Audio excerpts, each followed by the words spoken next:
I am here. Thank you, man. I appreciate that. Welcome, guys. You may have heard of the wildly successful Divinity Original Sin? Well, guess what? I'm here with Sweat and Thomas to talk Divinity Original Sin 2. So, guys, welcome. Glad you're here.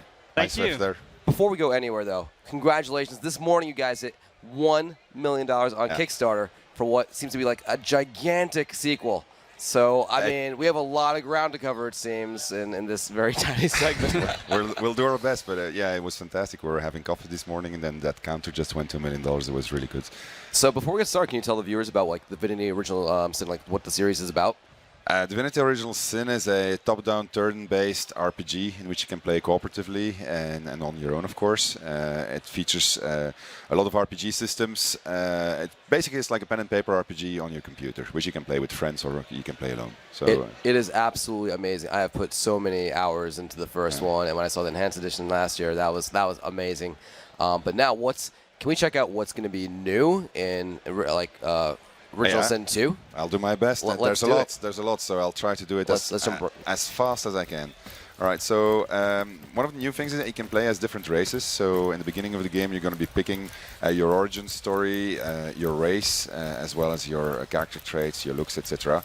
So for instance, here I have Veld. She's a wood elf. So she's new, the fact that you can play as elves. Then over here I have my dwarf, Mangan.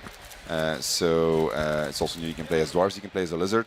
And if the Kickstarter keeps on going the way it's going, you'll be able to play as an undead also. Undead? You'll be just like a zombie dude walking around? That's great. It's actually, he's going to be in, like, the game is split in different parts. Right. So in the place where we are now, we're escaped fugitives. And here he'll have to hide who he is, because he's undead, obviously. Does this mean we play armor the entire time? Like, how's it going, guys? But then there's places where he can show his true face. And it's a guy who's going to try to figure out where his family is. He's trying to get back home. So it's kind of an interesting story. So I'm going to ask Thomas to join in. Sure. All right, so we'll be playing in split screen. Split screen, there we go. So this is based on the Divinity Original Sin Enhanced Edition engine. Right. You can play with up to 4 players this time. And the really cool part is that you can play cooperatively and competitively. So that's pretty new. Could you do 4-player like locally, like four players, or is no? it just like 4 players? 2 players locally. 2 players on one screen, right. playing against 2 players on another screen, or with players on another screen. Gotcha. Or you have 4 players online on different machines. So there's all kinds of configurations that you can manage to do. Can you give me the dwarf? I prefer the dwarf. Whatever turns you on, Thomas. All right, Thomas. Thank you. I'm going to give you the dwarf. So let me demonstrate you another thing which we put a lot of effort in, and we went completely overboard with, is the origin stories that you can pick in the beginning of the game are going to determine what dialogue options you're going to have. And we went really far with it. So as far that it's basically every single dialogue that you'll encounter is almost a different dialogue depending on who you are, what you've done before. I find that incredible because the first one just had so many dialogue options already, whether you could talk to animals, etc. Now you just have expanded that even further based on the origin of your character. Yeah, it's like, for instance, if I let me show you. This is Gwyn Welford. She was actually born on this island where we crash landed as we were running away from the Divine Magisters. Right. So she recognizes this statue and she says, I was afraid of this statue when I was a kid. Now the Wood Elf, she's not from these lands, and so if she's going to look at the statue, she's going to say something completely different. She's going to say, oh, that's an impressive man, but she doesn't know anything about him. Now if Thomas or Dwarf is going to go over there, he's going to say, hey, that's Harold the Mighty. He killed plenty of dwarfs. So he has a completely different perspective depending on who you are, basically, or what his background is in this case. We're going to head into the village, and I'll show you another example of that and how dialogue options can actually affect, how different the dialogue options are depending on who you are and what characters you picked. So who's in charge of all this lore and all this, all these perspectives and all these characters? It sounds like a very, immense job to be able to track all of that. Yeah, we have we've tripled our writing team, and probably it's going to come a whole bunch of extra writers now too as a result of the Kickstarter, and that was one of our goals. Because it's pretty insane what we're doing at the level of dialogue and options that you're going to be having. Like, for instance, Gwyn, she doesn't have to be in my party, but if she is in my party, then we're going to have dialogues like this where the people of this village are going to recognize her and say, what are you doing here? Aren't you supposed to be in jail? And then I can tell a little lie, and then I can ask my fellow travelers to be allowed to come in, and then I can say I changed my mind because I don't like them anymore and I want to leave them behind. And so what's going to happen then is that the rest is going to be blocked, and Gwyn is just going to dash off into the distance and say, "I'm home, mother." But if I then go with my Wood Elf and I talk to that same officer, right, what you'll see is that she has a completely different dialogue, and so she can try to persuade the guy. And then you see those little tags there: Charmer, Elf, Scholar. Those are tags that are dependent on what I did at character creation. So during character creation, obviously, I picked a race, an elf, so that's a racial tag. Charmer is one that I picked up because I've been very charming. Right. And Scholar is one that I picked up at character creation. And so I can try these different tags to convince somebody. So in this case, Scholar, I know is going to work. But now if we look at Thomas, who's going to go have a little chat with the officer. The theme in this village is racism, so there's a lot of hate for dwarves here. There's a problem. There's an economical problem, and so the dwarves were working in the mines, and so now there's no economy anymore, and hence there's been insurgencies and riots going on. And so he has different dialogue options, and so if he picks the dwarf option, then he's just getting like a reaction. You're not going to see your family. You're not getting it anymore. Wow, I don't know about anyone else out there, but I'm a big like dialogue nerd. Like I just like will boost all my stats, get as many like dialogue options as possible, and it just seems like this is like a dream, just as much as like that there's available. Like I'll be saving and loading and just trying different combinations, see where I go. I don't know if you frown upon that or not, but I just I love going back, trying different combinations. That is one of the things that we encourage, because there's a lot of opportunities. I'll show you something different. All right. In the meantime, Thomas is going to have to figure out a different way into the village. Now, if he would have talked to the dwarves, they would have told them only to him, because he was a dwarf. They would have told him, well, we have a different way in. Go over there. Right. So he's going to have to deal with those slime monsters over there. Probably going to fail at it also. Really? Are they that tough? Poor guy. It's a bit dark for me here, yeah. I'm going to show you another thing that we're doing. So we have this pet pal ability in Original Sin 1. Oh, there he is. And so what we have now is a mechanic that allows you to talk to ghosts also. So you're a spirit whisperer. It's actually a trait that we're sharing. Right. So there's a situation going on in this village, and it's related. Is he going to get away? Tom, got to do it, man. Those slams Slugs get are you. coming for me. It looks pretty good though. Those things are just like Yeah. I I just killed the healer in the meantime over there. And so whenever I kill somebody, a spirit is going to appear. And so if I talk to those spirits, I can question them. So this guy doesn't have a lot to say. He's still angry at me. But I can also steal his soul. What are you doing with his soul? Well, why are you taking the soul? Well, because it's going to give me this thing here, which is a bloodstone. So that's an inert bloodstone, and I just charge it with his energy. I ripped him his astral energy from the planes. So Did you actually send he is that to not me? resting in peace, basically, right? He's going to serve you. And I'm doing it to save Thomas, actually. Because he's going to need it. I'm going to send it using my magic pockets to him. Yeah. And that, if he's going to consume it, is going to give him actually what's called a source point. So you see those little purple dots that appeared. Now he has access to all those green skills, and they're source skills. And we are actually escaped sorcerers. It's a forbidden form of magic. And but if we absorb people's bodies, or if we absorb somebody's soul, then we can use that magic. It is going to have consequences. So because our karma is going down, and you know, if you're very bad boys, maybe some bad guys come to get you. Oh, like the some greater authority, huh? All right, got it. So the soul thing is not just a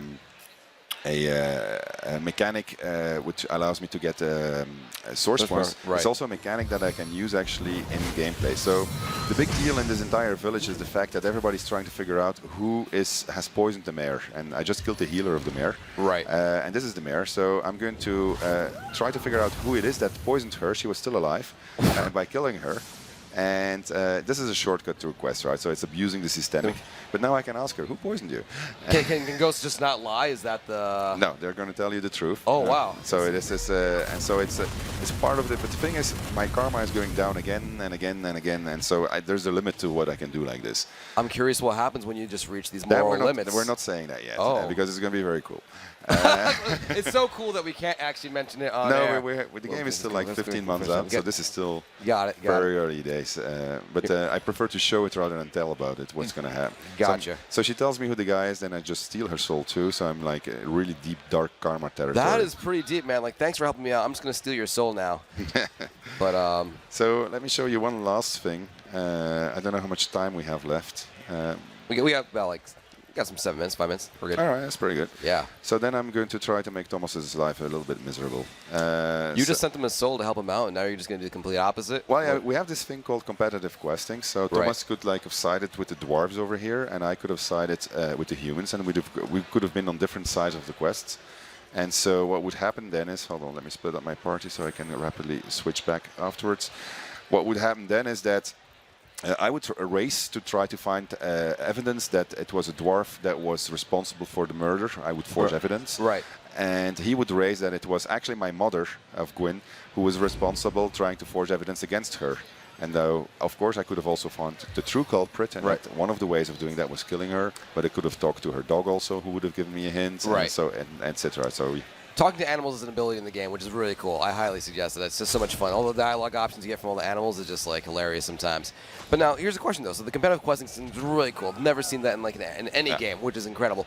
But now like, is competitive questing, does that offer you more rewards than if, like, let's say you work together? Like, are there like certain like rewards that you'll only get if you work against, like, you know, your pal? Like, what? It's not like that. There's a mechanic that we're scoring points or stuff like that. Right. It's like you have this entire adventure, and how you get through it is going to be depending on what you do. So, for instance, if I'm, let's say the easy example is we all have to go to the north. Right.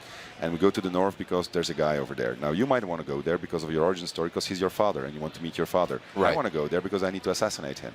And that puts us on a different... We have a cooperative goal. We need to get to the north. But we have a competitive goal. We have different ambitions in life. Wow. And So, and whoever succeeds will impact other chains in the story? Exactly. Wow. That is deep.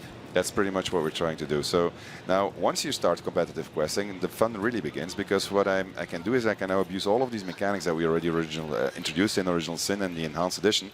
And I'm about to demonstrate one of these. So I'm going to buy some poison from a poison monger. Okay.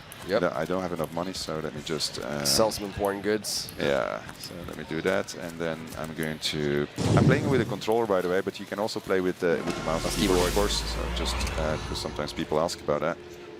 So I just now bought poison from him. I bought... I'm going to craft something. So I'm going to... First, I'm going to give myself a little bit of crafting ability. Right. So let me do that. Okay. So I'm going to go to my inventory. I'm going to craft the red dye with the poison potion. Right.